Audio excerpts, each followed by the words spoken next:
Hi, welcome to Automotive Show KG Canadian Enthusiast. Today is the season opener of KG Canadian Enthusiast. Before start the show, I want to hit the like button and subscribe to my show. Before start the show, I want to thank all of my viewers and the people who have been watching my show during these 10 seasons of my show. I really want to thank them because it's been a journey of great happiness for me, and I hope I made all of you happy with my information and my talents. So now let's get started. So now today on the show we're going to talk about the new launches from Mahindra, Zika, and of course Zika is not a new launch, but you have not known that. I'm going to remind you about this particular vehicle and the return of the Lamborghini Countach and the return of another legend from the 80s, the Acura Integra, which is being confirmed by Acura. So now let's get started, people. Let's get started. So first, the easy news. Now I'm going to start with the Zika. Now this is not the virus, this is a car. Zika is owned by Gili or Gili, depends on the way you want to pronounce it.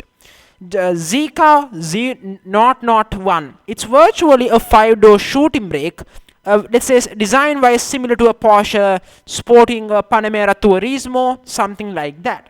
So specifications: 5-door shooting brake, all-wheel drive, 1-speed fixed transmission.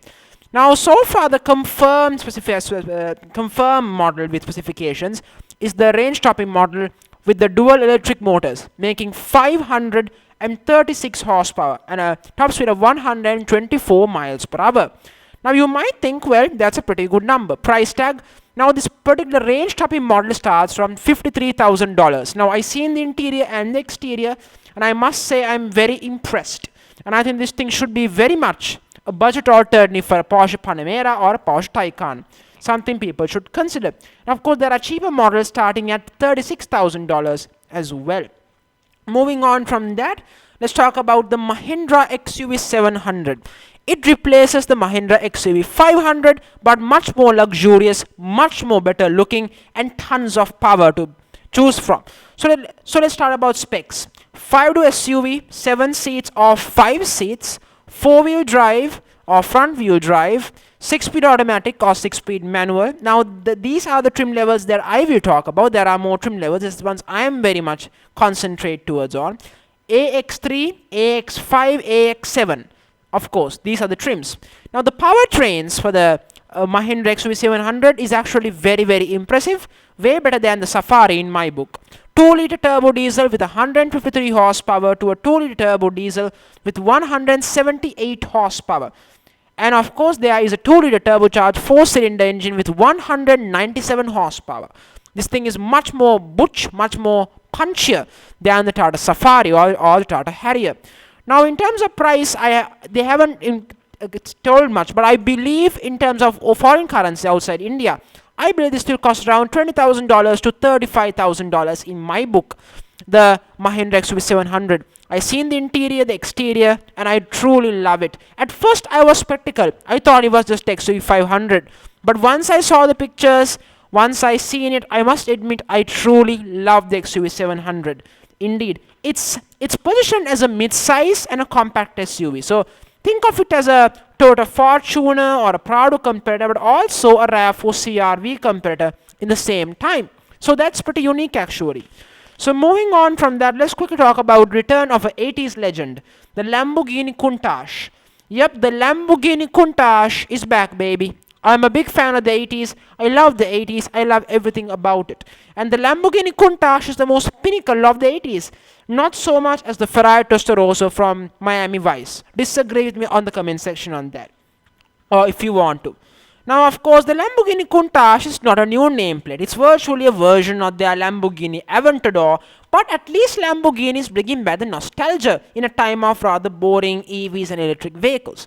This is virtually Lamborghini Scion, but with a Countach badge and some Lamborghini Countach inspired exterior designs. Specs: 2-door coupe, 2 seats, all-wheel drive, 7-speed DCT, an engine 6.5-liter V12 with a mild hybrid system with 803 horsepower and 221 miles per hour. Way faster than the old Countach, I must admit. Now, you might say price. Price-wise, I think this should be around $2 million to $3 million in my book. They will only make 112 of them. So Get one while you can, people. Now, of course, in terms of styling, I see in the exterior, and I must admit, it's super cool, very sexy, but I don't think it captures the same styling as the Countach of the old. Many people who watched the videos in the 80s might say definitely not, but it's a modern day take on the Countach, and I like that. It's more authentic than you think it is, and I see in the pictures, I can tell you that. So, moving on from that, we're going to talk about the Acura Integra.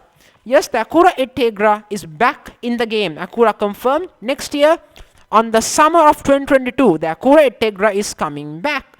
Now, the question for many is that what it's going to be based on. It's going to be a subcompact executive luxury car, which means its arch competitors will be the Mercedes-Benz A-Class, CLA, Audi A3, BMW 2 Series Grand Coupe, and the 1 Series, and the Japanese own fellow competitor, the Lexus CT200H. So, is it good? Well, according for the early rumors, well, it looks good. They say it's going to be fun to drive as the old Acura Integra was. So that's pretty good news if you're thinking that. Now, time for some speculation. I love speculation actually. So, in my mind, Acura Integra is going to be based on the new 11th generation Honda Civic. But I do not expect the engines to be the same. Now, it's tough and conflicting, but I might just say this. It's going to use the same 1.5 liter turbocharged engine as the Civic on the standard Civic in my book. But it's going to make more than 200 horsepower. I think it will make around 205 horsepower, same as Civic Si, most likely. And then I guess then they also confirmed there would be a hybrid. Well, for the hybrid, I would think that's a mystery, because I don't think they will use the Honda Insight as a hybrid. But I would say, well, I wouldn't be surprised if they do to keep the cost down. Now, of course, there would be Type S, but that. So I believe the hybrid drivetrain is going to be the hybrid drivetrain in the Honda Civic, which is sold in Europe. Or that's the only way they can go in terms of a hybrid, because or they can go the sport hybrid from Acura, like the NSXs, the RLX sport hybrid systems. But I don't think they're going to do that. This is based on a Civic, much smaller vehicle than those. So I believe this is going to be a Civic hybrid from Europe, but with more power, and with Acura luxury and comfort and proper sporty front wheel drive handling. That's my belief. Another thing I would say is that for a Type S version, I think the engine will come from the Civic Type R in my guess, but it will make more power in my guess. Way more than 306 horsepower, 310. I think around 350 horsepower in my book. But again, it could be 320, 330. So my guess is the Acura Integra is going to be front wheel drive, but they will offer all wheel drive for the Type S, of course, which is actually quite a very good thing. In my book, it's going to be based on the Civic 11th generation Civic, mostly, pretty much. But for the extra money, you're going to get a proper Acura interior, high-end badging, and proper high-end luxury brand than Honda. So what to complain? Don't forget, if Mercedes-Benz A-Class is front wheel drive, you can't compare to Integra. And also, the Acura Integra has a great reputation as well, as a great icon, as used to be one of the best front-wheel drive vehicles to drive in the history. So, great reputation, hard to live up to.